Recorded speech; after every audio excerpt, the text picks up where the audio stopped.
अवैधरित्या देशी पिस्तूल बाळगणाऱ्या इसमास केले जेरबंद। विशेष पथक गुन्हे शाखेची कामगिरी। विशेष पथक गुन्हे शाखा नाशिक शहरकडील पोलीस नायक दत्तात्रय चकोर यांना मिळालेल्या बातमीप्रमाणे दिनांक 11 मे 2024 रोजी गट क्रमांक 7 पवार कॉलनी महालक्ष्मी नगर मखमलाबाद नाशिक या ठिकाणी इसम नामे अनिल गणेश पंडित व 21 वर्ष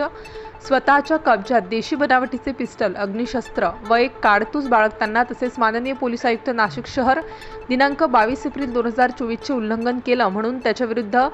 सरकारतर्फे महाराष्ट्र शस्त्रबंदी अधिनियम अंतर्गत गुन्हा दाखल करण्यात आला असून पुढील तपास म्हसरूड पोलीस ठाणे हे करत आहे।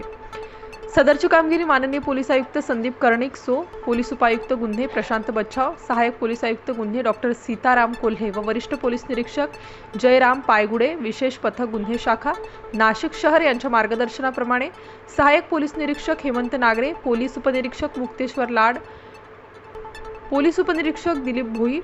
पोलीस उपनिरीक्षक दिलीप सगळे, पोलीस हवालदार 1749 डंबाळे, पोलीस नायक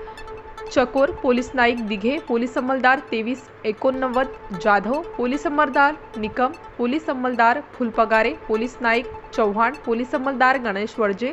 तसेच म्हसरूड पोलीस ठाणेकडील पोलीस उपनिरीक्षक उद्धव हाके व पोलीस अंमलदार प्रशांत देवरे यांनी केलेली आहे। Star news bureau Nashik.